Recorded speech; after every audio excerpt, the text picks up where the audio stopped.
Thanks for tuning in to another episode of Conversations on Conflict. For this episode, I'm joined by Molly Wilson, one of my colleagues at the center. She's one of the program managers, and she oversees a lot of the aspects of the different programs and the different day-to-day activities of our center. I don't want to be the one to talk too much about it, so Molly, I'll pass it off to you to sort of explain what you do a little bit and what your role is with the center. Yeah, great. Yes, so my name is Molly Wilson, and I've been with the center since 2016 when I started out as an AmeriCorps member and then was hired on the next year as a program manager. I primarily oversee our intake department and our youth program. Great. So one thing we share in common, we both started as AmeriCorps members and then worked our way in.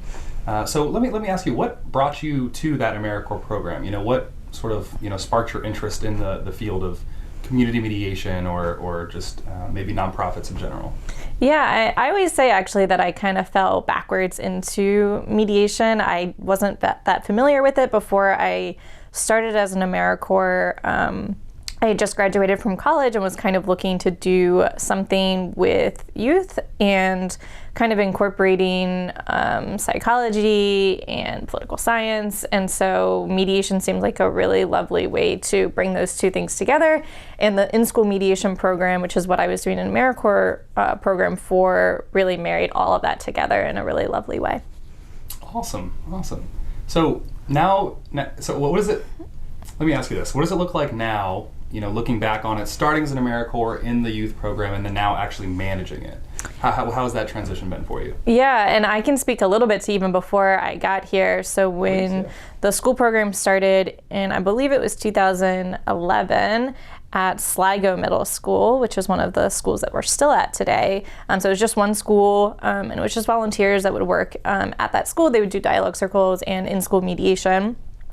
Which is mediation between students and staff, and sometimes families. So that was how it started, with just working at one school, doing that type of work. And then over the years, they partnered with more schools. When I started out as an AmeriCorps, we were at 4 schools, at 3 middle schools, well, actually 2 middle schools, the alternative school, which encompasses a lot of students, and 1 high school. And then since then, we've grown even more, and now we're at least 8 schools doing day-to-day mediations, and then we partner with the entire MCPS as a whole to meet the needs of other schools that come up or have specific cases that they want to refer to us. So I'm really proud of being able to partner with MCPS as a whole. Mm-hmm.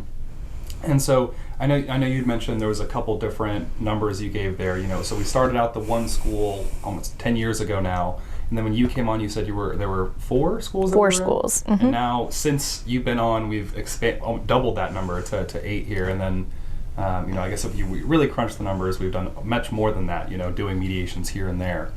Can you talk a little bit about how the program works, what it looks like, who we're having in the schools, and how the schools end up actually requesting our services?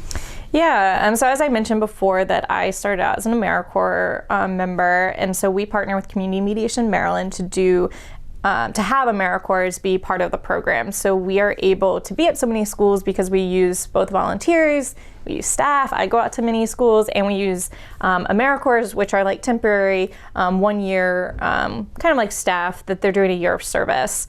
And their primary position is to do mediations at these schools. As far as the actual program, so the in-school mediation program, which I kind of differentiate between other types of school cases, because the in-school mediation program is we have at least one person at a school, usually 2, that they're there at least 1 day a week, mediating cases that come up. So if 2 students are not necessarily having a physical fight, but maybe disputing at the lunch table, and somebody sees it and they're like, hey, we're going to refer you to mediation, or maybe something's been going on in the classroom, students have been kind of going at it, they might refer that to mediation, and sometimes counselors will do that. That's primarily how schools operate, is that kind of goes through the counselors, and then what we offer is to come and do those types of conflicts. So to kind of lighten the load of the counselors, and we specialize in it. So we offer a neutral process. So we don't know the students typically.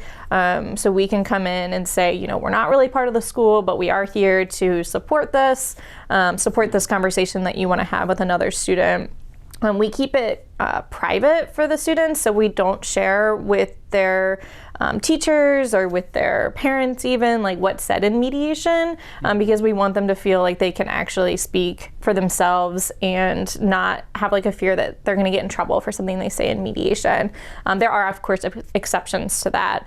And then the last thing that we offer is that it is voluntary, which is huge for students because they're so often forced to do things that they don't want to do, like make agreements that they don't really agree to. And we find that mediation is most successful when students want to be there and are really willing to talk to that other person and make a plan for what's going to be realistic for them moving forward. Because an administrator might come in with very good intentions and say, this is what you guys need to do, just stay away from each other, or they might come up with a plan for the students. When the plan is coming from the students, we see that there's a lot more lasting impact for those agreements.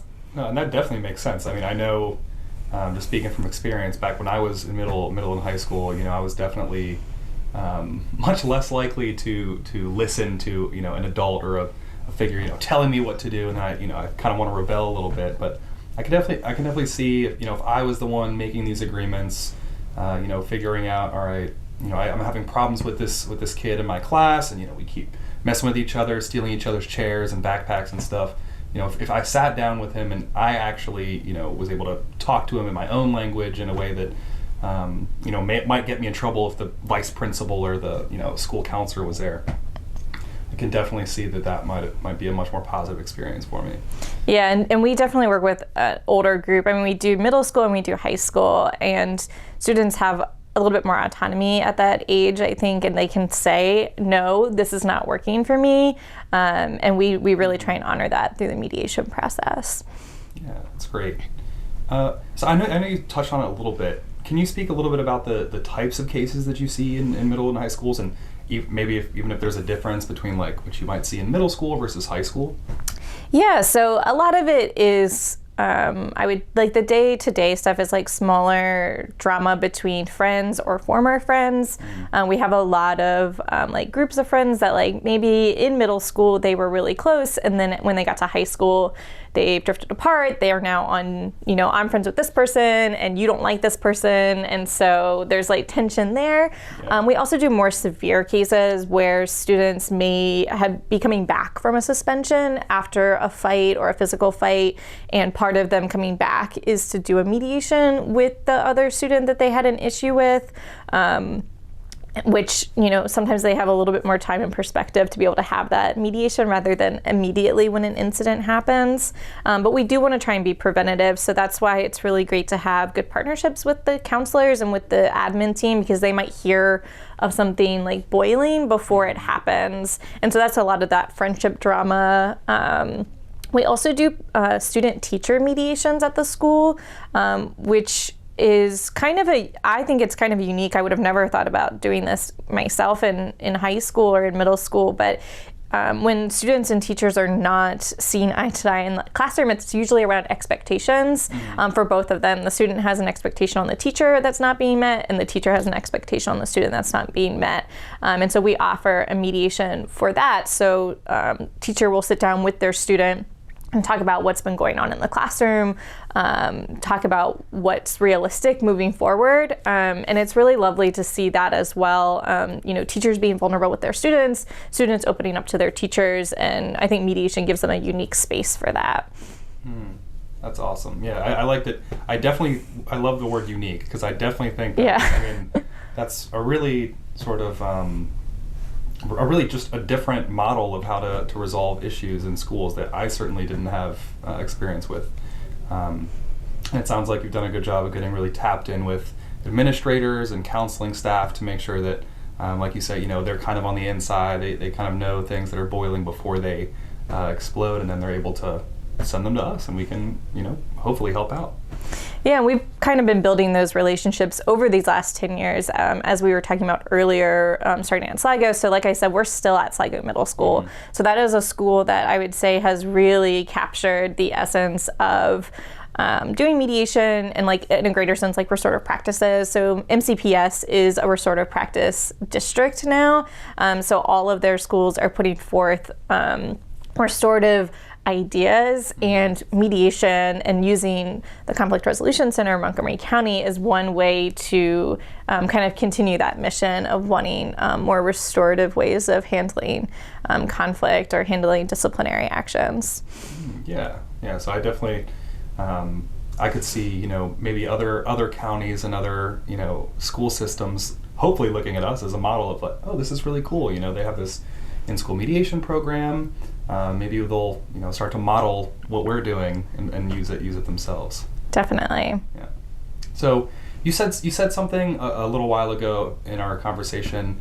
You used the word dialogue circles, and I know some of the viewers might not be familiar with what that means. So I just wanted to ask if you could maybe define that for us and maybe talk about some of the other programs or the other things that we're doing with youth in Montgomery County.